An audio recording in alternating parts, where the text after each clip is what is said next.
สบายดีทุกคนสบายดีบรรยากาศยามเสาร์เนาะมื้อนี้สิพามาเบิ่งธุรกิจหน่อยๆที่มั่นคงของข้อยเองเนาะของข้าพเจ้าเองเป็นธุรกิจที่ข้าพเจ้าเฮ็ดมาตั้งแต่2021ล่ะบรรยากาศมื้อนี้ก็หนาวหลายนะเดี๋ยวสิพาไปเบิ่งเด้อนี่เนาะอันนี้ก็แม่นธุรกิจหน่อยๆที่มั่นคงของเฮาเฮ็ดมาตั้งแต่ปี2021ล่ะนี่หั่นก็คือหั่นตัดผมนั่นเอง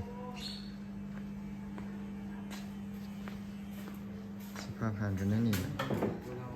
ขนาดเฮ็ดมาหลายปีแล้วเด้ยังบ่ปรับปรุงหยังเสีย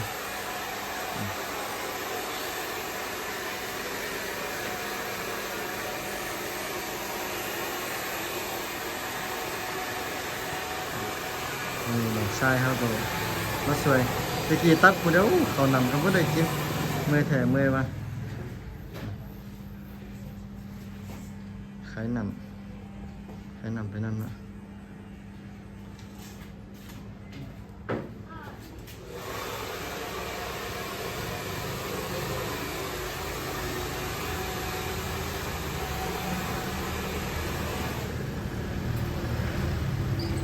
เนี่ยก็เฮ็ดเสริมสวยสระผมยืดผม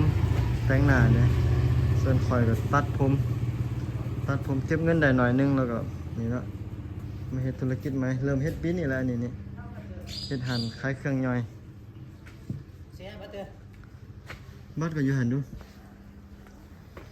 กำลังรีวิวหั่นลูกค้ามาซื้อบัตรแล้วอ๋อบัตรเอาไปใช้ไหมเอ็มเลยใช่ไหมอันนี้หั่นตัดผม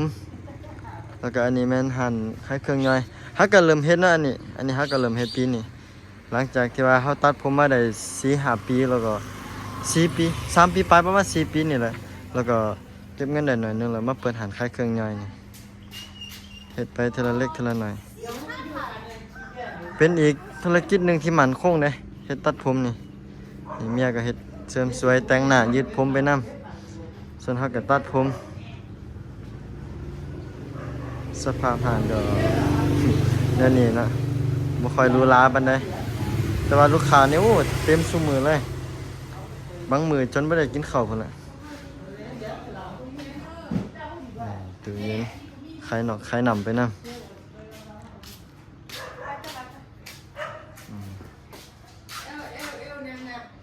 หนาวไอ้ขันไปเป็นสาวน้ำมกเต็มเลยจนเบิ่งบ่เห็นเลยแต่ว่าอันนี้ไข่ได้แล้วเขาเบิ่งเห็นแล้วมื้อสาวนักเรียนเขาไปเซ็งแล้วมื้อสาวนักเรียนเขาไปโรงเรียนแล้วเขาไปเซ็งแล้วนี่ธุรกิจใหม่เขาก็เริ่มเปิดปีนี้แหละหลังจากที่ว่าตัดผมมาได้ 3-4 ปีแล้วก็มาเปิดหั่นขายเครื่องย่อยซื้อเครื่องยังบ่ทันครบเด้อยังสิซื้อมาใส่อีกหลายๆอย่างอยู่พวกเกลือเป็นนัวอีหยังก็จะซื้อมาใส่อีกค่อยๆซื้อน่ะซื้อทีละหน่อยเพราะว่าเฮาบ่มีเงินสิซื้อหลายๆบัดเดียวเลยคือเพิ่นบ่ได้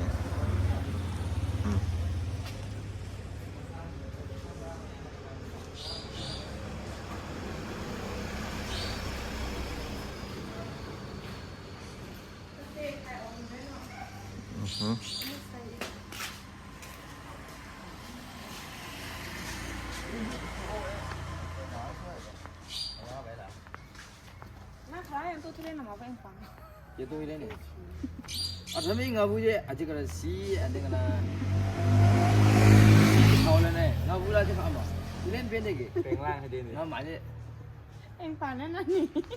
yang mauเอา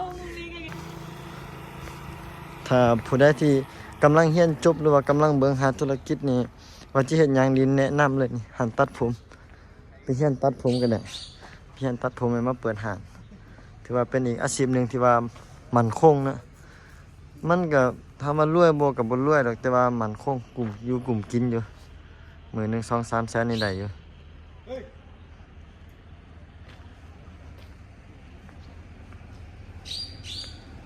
เขาแต่ว่าเฮาดูมันตั้งใจเฮ็ดนะดูมันตั้งใจเฮ็ดลูกค้ามาหลายก็ได้หลายอยู่ บ่ถึงขั้นว่ารวย แต่ว่ากลุ่มอยู่กลุ่มกินเลี้ยงครอบเลี้ยงครัวได้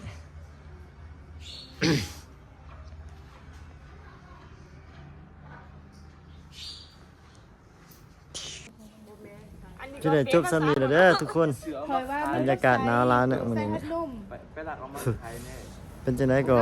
ขอบใจหลายๆเด้อที่ว่าเบิ่งคลิปวิดีโอนี้จนจบฝากกดไลค์กดติดตามให้หน่อยเพื่อเป็นกำลังใจในการเฮ็ดคลิปต่อๆไป มาเอาไปแล้วแหละ คนตัดป้าไว้เนี่ยไปเอามาเมื่อน้ำมา ใจ เท่าไหร่